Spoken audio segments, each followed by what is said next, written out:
Hello, my name is Andy and I am the village idiot, and I'm armed with a car and a GoPro and an unhealthy amount of time on my hands. Welcome back to the city of Leeds on a beautiful day. In fact, it's so beautiful I've finally gone down to my shirt and my shorts for the first time this year. It's about 18-20 degrees, something like that. The sun is up, the sky is blue, there's not a cloud in it, and it's absolutely fantastic. And so is this village in the east of Leeds. Welcome to Thorner.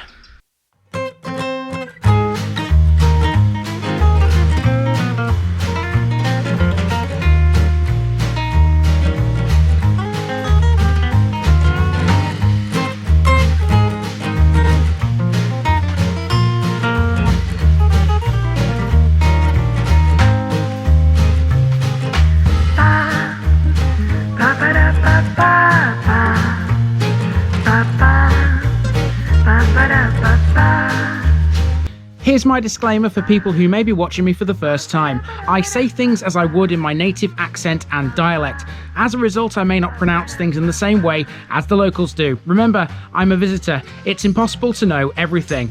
Leave me a comment, spin me a like, and bash that subscribe button. Let's get to today's parish video.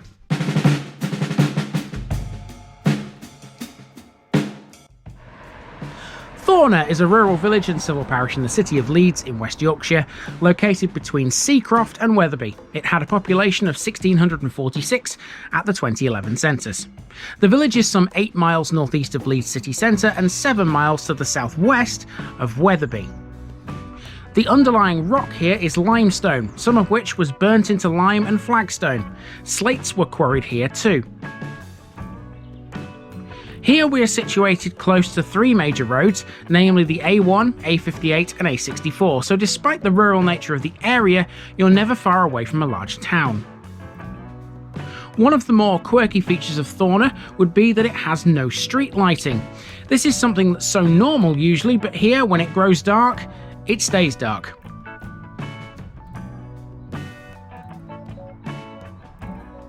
The parish contains the hamlet of Eltofts, which is out to the west towards Shadwell. That's important because some of the features in the village make reference to it. It wasn't long before I came across a map which shows you exactly what falls within Thorner's parish boundaries.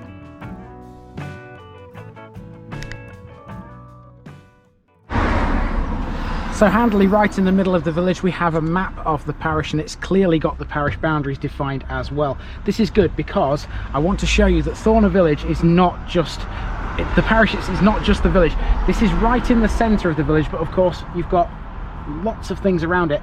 Eltofts is out to the west. Out to the east you've got Thorn Moor, plenty of woods. You've got Bottoms Wood and Saw Wood, Milner Wood, whatever that one's called, it doesn't seem to be labelled. There's plenty of other things around, and look, loads of footpaths as well. So if you were to come here and you were a rambler, you've certainly got plenty of footpaths you can walk on. I'm just sticking to the main village, and later on I'll include some pictures of Eltofts. There's not really much I can film out there, to be honest with you. Most of the properties that are out there are either private or very much inaccessible, so I'm just going to stick to the main village, but there's plenty here, to be honest with you.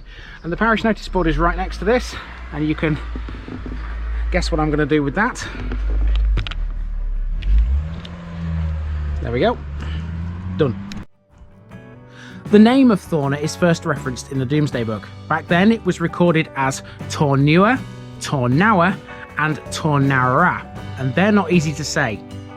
The name comes from the Old English words thorn and ofer. Ofer means bank or slope, whilst thorn literally means thorn, and thus Thorner means thorn bank. As for Eltofts, that comes from the personal name Ella and the Old English word toft, itself borrowed from Old Norse. It means Ella's plot of land. Now you might be forgiven for thinking we're in South Yorkshire here. There's plenty of references to Mexborough. The former bishop's house at Eltofts was the Dower House of the Earls of Mexborough, hence the connection with Thorner. The ancient parish covered a large area, some 4,400 acres in total. It was in the former wapentake of Skyrack in the old West Riding of Yorkshire. It used to include the townships of Scarcroft and Shadwell, which became separate civil parishes in 1866. So what I thought was going to be a nice short walk up from the church to the school is a hill, quite a steep hill. In 1245, the village acquired a market, and the area around Main Street shows a typical medieval layout of strips leading from a market street. As well as farming, pottery was a local industry in the Middle Ages, supplanted by the textile industry in the 18th and 19th centuries.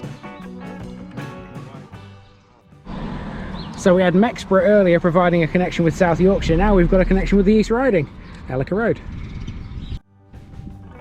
The eastern end of the village is much more modern, and there's a reason for that. In 1970, the historic core was designated a conservation area by Leeds City Council. This essentially limited industrial development and restricted new housing to the surroundings. Many of the properties in the core are listed buildings too. I think it's fair to say that at this eastern end of Thorner, it's much more peaceful. There's hardly any noise if you listen. Nothing. Silence. The village once had a railway station, and we'll see where that was later. The railway was very important to Thorner. There was once an annual agricultural show here, which ceased in 1924, indicating by that time the lesser importance of farming to the community. From the 1950s, local businesses declined as the village population increasingly commuted to larger centres such as Leeds.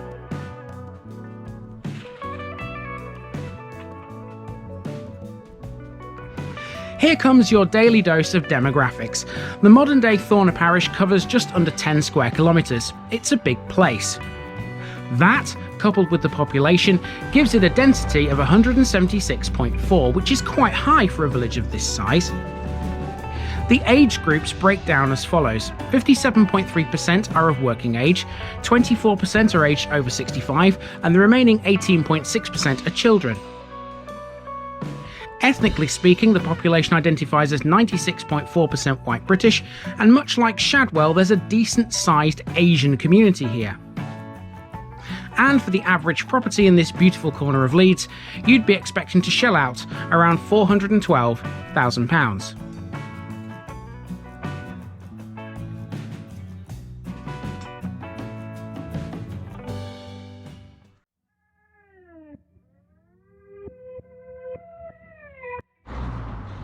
Travel to and from the village by public transport is via the number 7 bus route.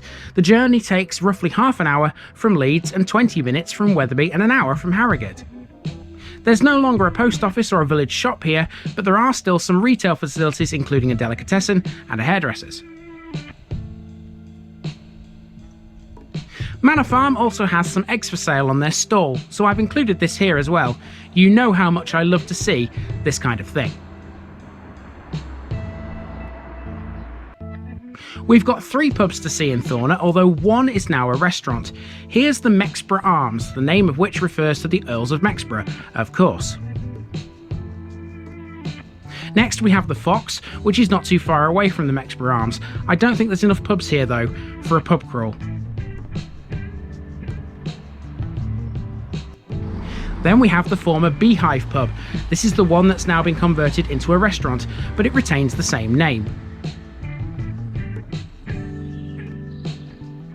Thorner is served well education-wise. Here we have Thorner Primary School, a member of the North Star and Polaris Teaching School Alliances.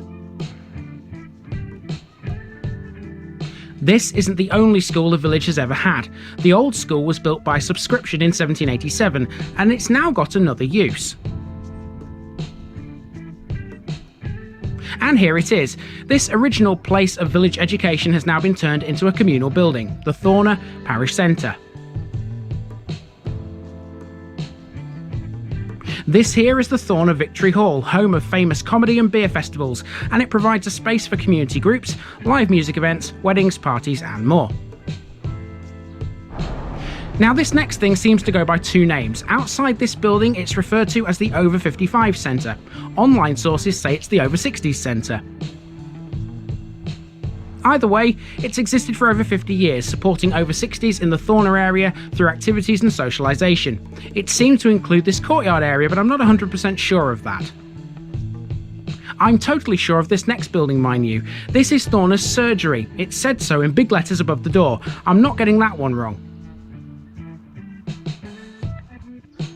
There's an old red phone box, and this one houses a defib machine. No book exchange here, guys, but I'm sure that's located elsewhere.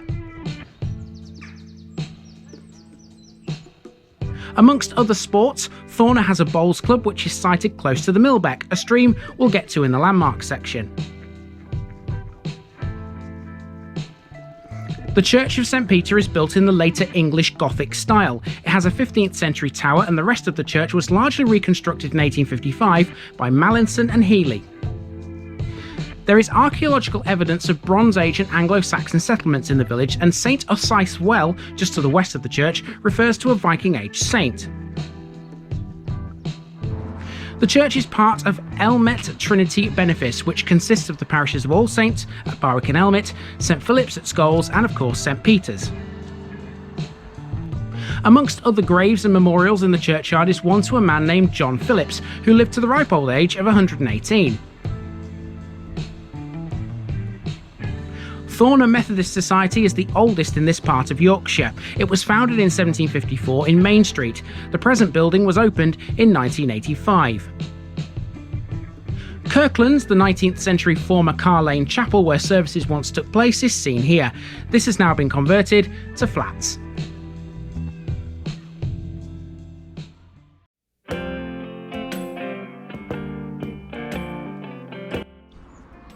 One of the prettiest things about this village comes in the form of the Millbeck, which, at the southwestern end of Thorner, forms a shallow ford. Running right through the village, the Millbeck has a total length of 0.45 kilometres. It may be relatively short, but it's pretty and idyllic. As you walk up the hill towards the east, as I did earlier, you pass some small rocky outcrops showing you some of the limestone this place stands on. Thorner railway station, which also served nearby Scarcroft and was originally called Thorner and Scarcroft, opened in 1876 and closed in 1964 under the beaching cuts. Station Lane is one obvious clue to its existence. It was demolished and the area was developed into housing. This area, in fact, which we're now in. It was on the Crossgates to Wetherby line, which gave access to Leeds and Harrogate. The railway line aided the distribution of Thorner's agricultural produce. Some remnants of the line still remain, including this tunnel which the line ran over. It's now a footpath, so let's walk through it. Right, we're ready, people. We're going to walk through this tunnel.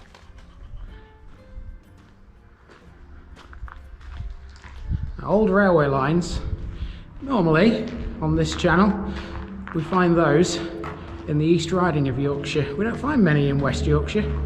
Found a couple in Wakefield, but generally speaking, it's an East Riding thing.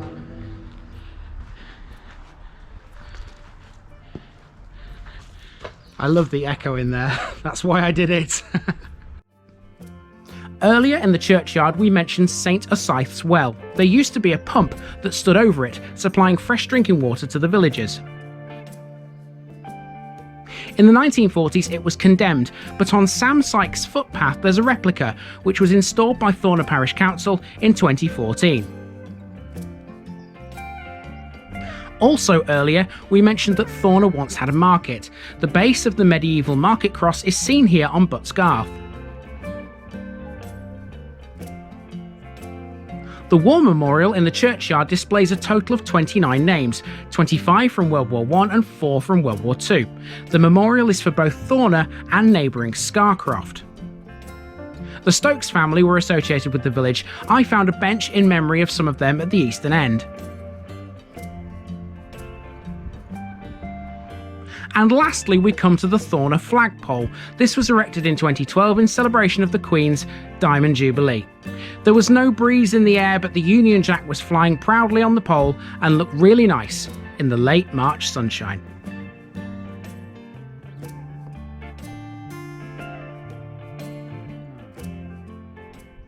So I'm pretty much all the way around the village of Thorner, and that means you guys need a picture bit next.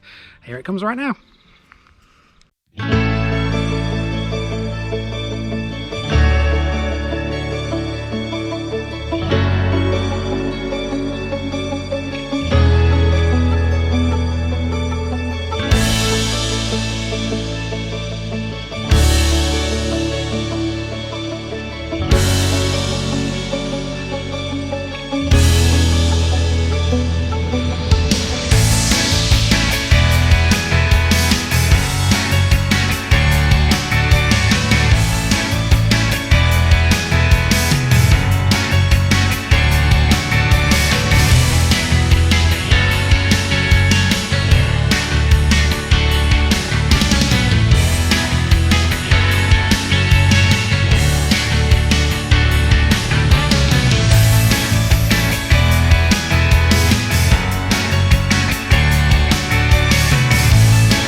And that, ladies and gentlemen, is the parish of Thorner here in Leeds, and I'm back at the beehive where my walk around started.